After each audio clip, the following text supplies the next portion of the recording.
Assalamualaikum warahmatullahi taala wabarakatuh. Selamat datang kepada anak bereksa ya. Okey, kita sambung lagi ya. Okey, masih lagi dalam topik keelektrikan dan kemagnetan ya. Hari ini kita ambil aura music sikitlah supaya bersemangat sikitlah. Asyik apa lentok saja kan. Tapi muzik pun lentok juga. It's okay. Okey, 6.3 sambungan daripada penghasilan elektrik ya. Kita akan apa dia? Penghantaran dan pengagihan tenaga elektrik. Okey. So kita imbas kembali ya. Dari segi tajuk ni ya, kita imbas kembali elektrik yang dihasilkan di apa? Di empangan ya, hidroelektrik. So dia akan dihantar daripada sana terus ke rumah anda kan, rumah kamu lah. Okey, so bila dihantar tu dia memerlukan beberapa stesen atau beberapa tempat untuk dia diproses. Bukan proses maksudnya apa? Maksudnya untuk sama ada dinaikkan atau diturunkan. Masih ingat lagi kuliah yang sebelum ini iaitu transformer. Di sinilah peranan transformer ya, untuk meningkatkan atau menurunkan voltage tersebut untuk sampai ke rumah kamu sebab dalam rumah kita hanya memerlukan 220 hingga 240 volt sahaja Okey, apa yang kamu akan dapati dalam sesi kali ini ialah menerangkan fungsi komponen dalam sistem penghantaran penghantaran dan pengagihan tenaga elektrik sistem fungsi komponen dan sistem dengan lakaran visual. Maksudnya ada lakaran nantilah kita akan lihat. Kemudian yang kedua ialah menerangkan dengan contoh pembekalan elektrik dan sistem pendawaian di rumah contoh apa dia contoh yang ada lah, maksudnya apakah stesen atau apakah tempat-tempat atau apakah benda-benda yang diperlukan untuk penghantaran tersebut. Okey, seperti biasa sila buka buku teks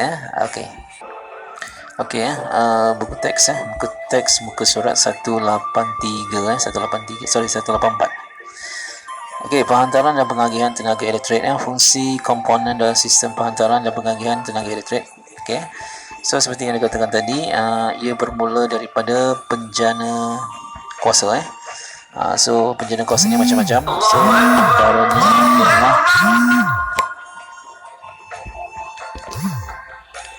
antaranya ialah hidro, empangan elektrik dan ada juga sistem jana kuasa seperti ini seperti kilang ni.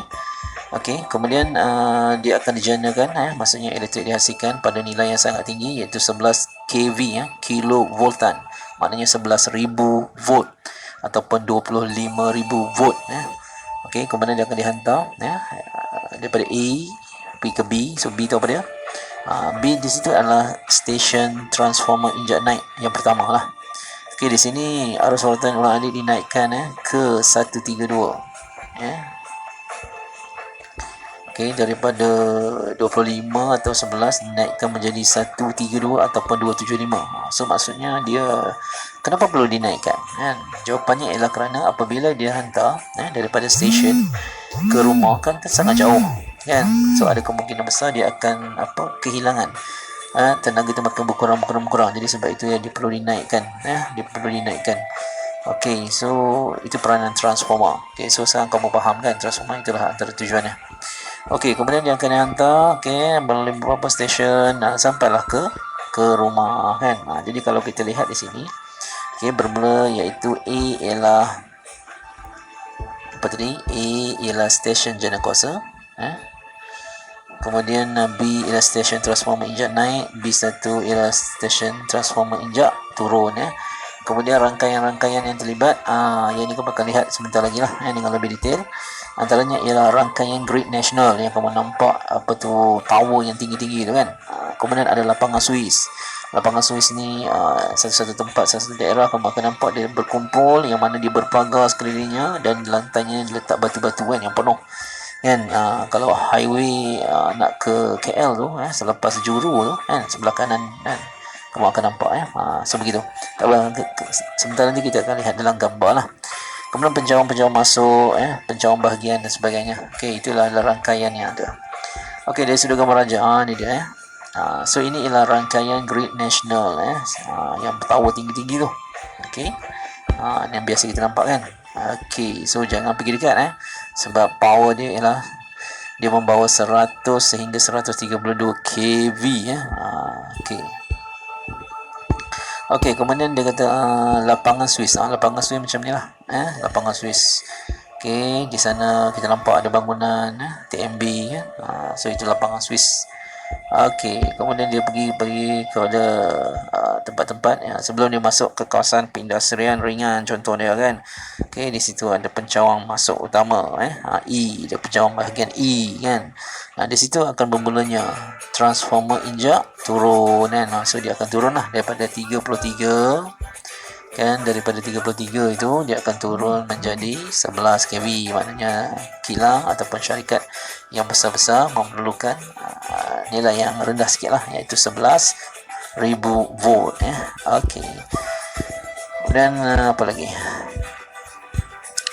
Okey, kesan pada kediaman yang lokasinya berhampiran dengan pylon rangkaian grid nasional. Okey, sebab itu kalau kamu lihat apabila adanya kawasan rangkaian grid nasional ni yang tinggi-tinggi ni, tidak ada kawasan ataupun tidak ada penempatan yang berhampiran. Sebab apa? Sebab dia membawa arus yang tinggi dan dia menghasilkan gelombang medan magnet kan. Okey, so arus ulang-alik dengan voltan yang tinggi dialih melalui kabel pehantaran. Okey, medan elektromagnet yang dikuat dihasilkan oleh arus ulang-alik pada voltan yang tinggi dan dapat dikesan di kawasan berhampiran dengan pylon tersebut. Perhatikan kesan medan elektromagnet ini dengan menggunakan kompas. Apakah yang terjadi pada kedudukan penunjuk kompas. Jadi maksudnya walaupun ini elektrik mengalir kan, sebab elektrik di sini sangat tinggi so di sekeliling ni, sekitar ni berhampiran ni dia menghasilkan gelombang ataupun medan elektromagnet jadi bayangkan kalau ada rumah di bawah kan. Jadi kamu sentiasa kesan elektromagnet yang berlarutan boleh menyebabkan kanser otak dan sebagainya kan. Okey, kemudian kita lihat sistem pendawaian sikit di Malaysia ni. Jadi sistem pendawaian di Malaysia ni sebenarnya dia mempunyai dua fasa So satu ialah fasa 1 dia kenali pendawaian fasa 1, dan yang berikutnya ialah pendawaian fasa 3. So apa beza So kalau kita lihat dalam gambar rajah ni ini ialah fasa 1. Okey, fasa 1 pendawaian satu fasa hanya sesuai dan cukup stabil bagi penggunaan tenaga elektrik yang tidak melebihi 10 kV atau 50 A seperti yang di kawasan perumahan dan luar bandar.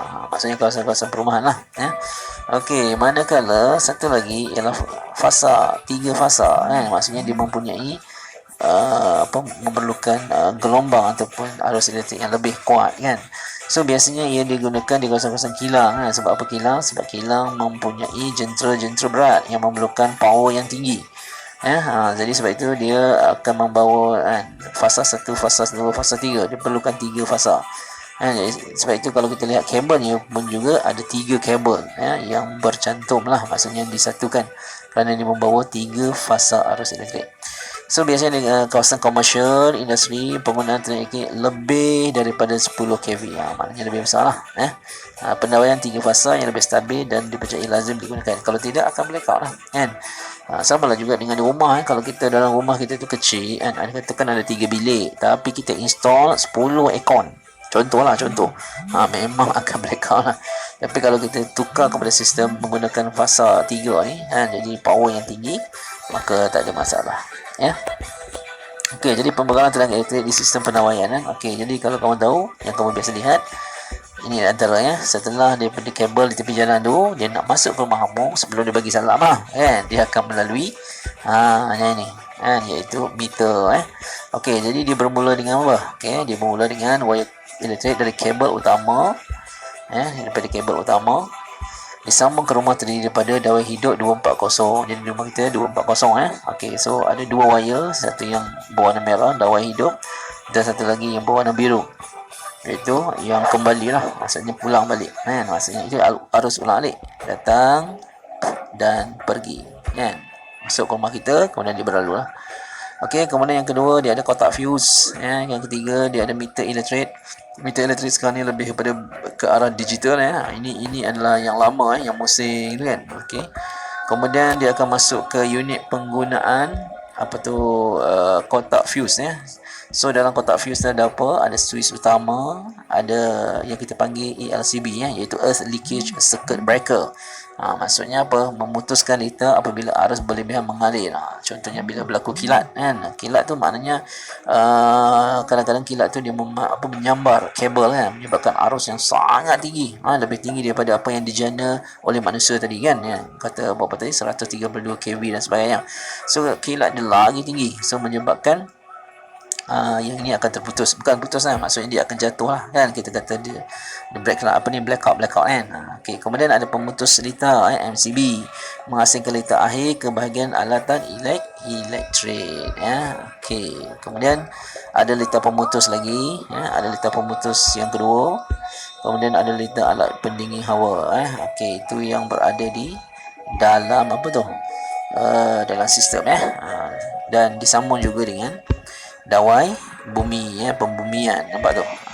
So ini maknanya yang berlebihan yang berlebihan akan dibumikan bukan dikebumikan dibumikan. Kalau tidak, habislah rumah kita akan terbakar Okey, so rasanya itu saja kot Okey, so lain-lain dalam gambar raja tu kamu boleh lihat lah liter pencahayaan daripada dawai hidup dan dawai neutral Okey, so itu saja daripada buku teks. So mari sama-sama kita lihat buku amali pula amali.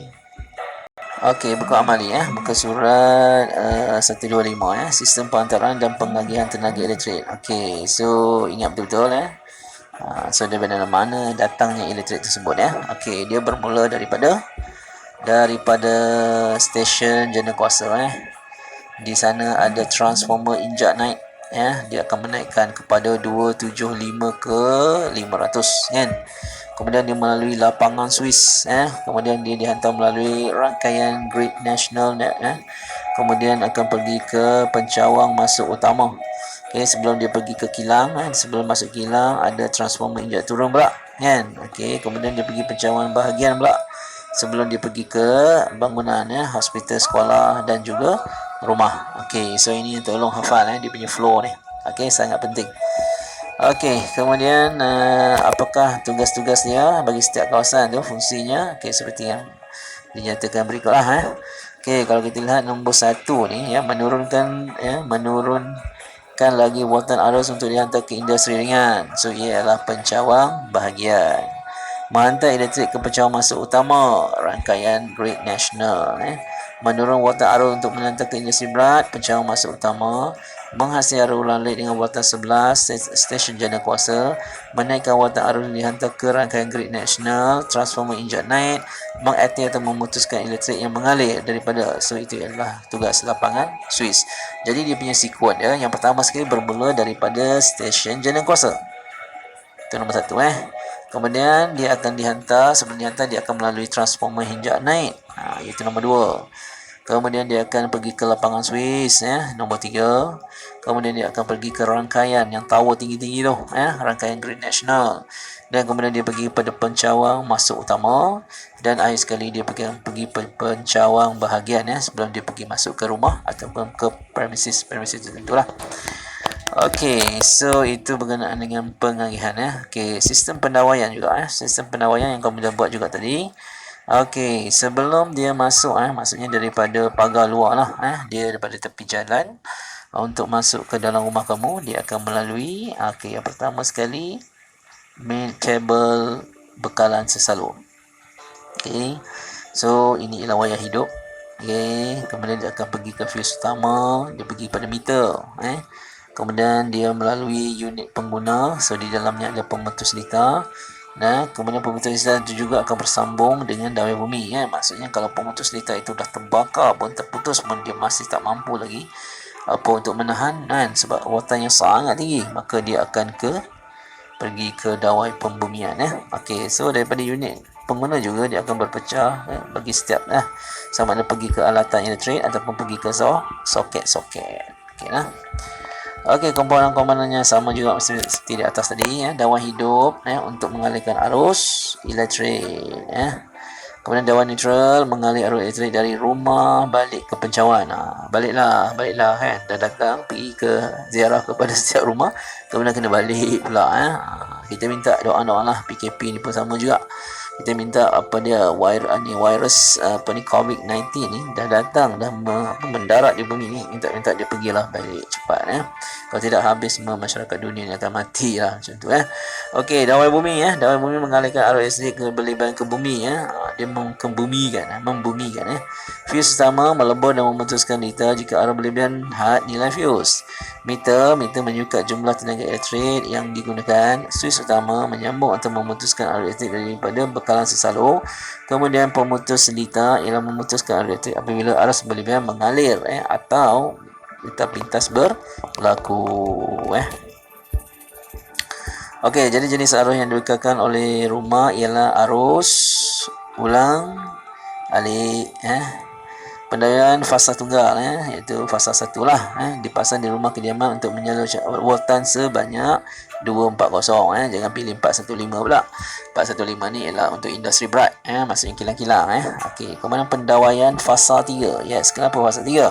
Dipasang kawasan industri yang memerlukan tenaga elektrik yang sangat tinggi oleh kerana mempunyai mesin-mesin yang besar-besar yang mana ia perlu digerakkan dengan satu tenaga elektrik yang sangat tinggi Okey, kemudian yang keempat Raja menunjukkan ini yang kita akan sambung nantilah ini ialah plug plug 3 pin dan sebagainya. Okey, jadi cikgu rasa itu saja untuk hari ini kita akan sambung lagi. Jadi sila pergi ke seperti biasalah, pergi ke Google Classroom, di sana ada tugasan dan tolong siapkan Jadi cikgu sudah ini, wabillahi taufiq wa hidayah. Assalamualaikum warahmatullahi wabarakatuh.